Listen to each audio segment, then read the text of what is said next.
Hello, আসসালামু আলাইকুম। আমি আছি নওগাঁ জেলার সাপাহার উপজেলার একটি গ্রামে, পিচরডাঙ্গা গ্রাম। এখানে আসছি একটা আম বাগান দেখতে। আসলে আমি আপনাদের যেটা দেখাতে চাচ্ছি, এখানে প্রত্যেকবারের মতো এইবারও আমের ফলন অতটা আশানুরূপ না। এই যে দেখেন এখানে আমরা যেটা দেখতেছি, এই যে যেটা মুকুলটা, এই মুকুলে অনেক সুন্দরভাবে মুকুলে আসছিল, কিন্তু আমের কোনো মোটর দানা নাই। বিশেষ করে এটা গত দুই বছর থেকে এরকমই হয়ে আসতেছে। কি জন্য যে হচ্ছে, এটা আসলে আমাদের যে উপজেলা কৃষি কর্মকর্তা, উনিও কোনো সাজেশন দিতে পারছে না। এই যে এখানে যে গাছটা দেখতেছেন, এই গাছে অনলি একটা, মানে মুকুলে একটা আম রয়েছে। এছাড়া এত বড় একটা গাছ, আমি আসলে কোনো গাছে সেরকম কোনো আম আসলে ওরকমভাবে নাই। তো এইটা আসলে গত 2 বছর ধরে আমাদের সাপাহারের মানুষ এটা খুব হাড়ে হাড়ে পাচ্ছে। তো কী জন্য যেটা হচ্ছে আসলে আমরা করতে পারছি না। এই জন্য আমাদের এখানে যারা আম চাষি আছে, এরা অনেকটাই আসলে আম চাষে হতাশ হয়ে পড়েছে।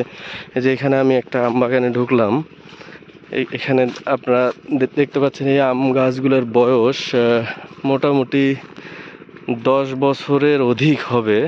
তো আম গাছগুলোতে অনেক মুকুল আসছিল, অনেক মুকুল, কিন্তু আসলে ওরকমভাবে কোনো আম আমরা দেখতে পাচ্ছি না। এই যে দেখেন এত সুন্দর মুকুল আসছিল, কিন্তু একটা মুকুলে কোনো আমই নাই। এইভাবে আসলে চলতে থাকলে আমের যেটা খরচ, সেটা উঠা খুব মুশকিল হয়ে যাবে কৃষকের জন্য। এই বাগানটাতে মোটামুটি 360টার মতো গাছ আছে। তো এইটাতে আম ওরকম নাই বললেই চলে। আসলে এই যে এইটা, এক একটা গাছ অনেক বড় কোয়ালিটি গাছ, এগুলো প্রায় এগুলোর বয়স হলো 10 বছরের অধিক। এগুলো তো খুব ভালো আম আসতো। এবার আসলে আমের ফলনটা এতটাই কম। এই যে গত 7 দিন আগে যে বৃষ্টি হলো, এই বৃষ্টিটাতে আমের অনেক ক্ষতি হয়ে গেছে। যাই হোক, এখন আল্লাহর উপর ভরসা করা ছাড়া আর কোনো উপায় নেই।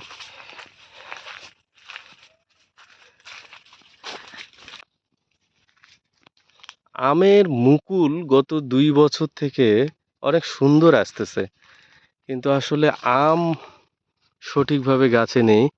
এখানে আপনার খেয়াল করলে বুঝবেন যে অনলি একটা আম, একটা মুকুলে। আর এখানে কতগুলো মুকুল আছে, কোনো আম নাই। এই যে এটাতে দেখেন একটা আম নেই, এটাতে দেখেন কোনো আম নেই। আসলে এইটা আমাদের এলাকার যারা আছে, এরা অনেকেই বলতেছে যে অতিরিক্ত খরার জন্য, আসলে পানি সঠিকভাবে সেচ না দেওয়ার জন্য এটা হতে পারে। তারপরে গাছের যে যথেষ্ট পরিমাণ খাদ্য লাগে, সেইটার অভাবেও এটা অনেকটা হতে পারে। বর্তমানে সাপাহারের বাগানগুলোর যে অবস্থা, আসলে এটা একটা কৃষকের খরচ তো দূরের কথা, লসেরও কোনো সীমা থাকবে না। আপনারা যদি এই গাছটা দেখেন, এই যেটা কত বড় একটা গাছ, আসলে এই গাছে আমি সেরকম কোনো আমই দেখতে পাচ্ছি না, একটা আমও দেখতে পাচ্ছি না এই গাছটাতে। এটা অত্যন্ত দুঃখজনক একটা ব্যাপার। তারপরে এইদিকে একটা গাছ দেখেন, এইটা তো কোনো আম দেখতে পাচ্ছি না। তারপরে এইখানে একটা গাছ, এইটা তো কোনো আম নাই। আচ্ছা, আমি যদি এইটার সাইটের যে আম বাগানটা আছে, এই আম বাগানের বয়স অনলি 3 থেকে 4 বছর হতে পারে। এই আম বাগানটাতে যদি আমরা ঢুকি, এটাতে আপনাদের একটু দেখাতে চাইলে, এটা আপনারা দেখবেন এটারও একই অবস্থা। এই যে গোটা মুকুলটাই পড়ে আছে, কোনো আম নাই। এই এটাতে অনলি একটা দেখতে পাচ্ছি। এছাড়া মুকুল আসছিল প্রচুর, মুকুলের কোনো অভাব ছিল না, কিন্তু আসলে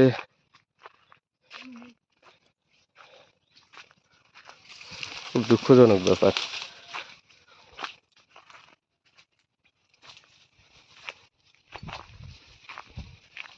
তবে বাড়িফোর আমের রেজাল্ট একটু রূপালী আমের থেকে তুলনামূলক ভালো।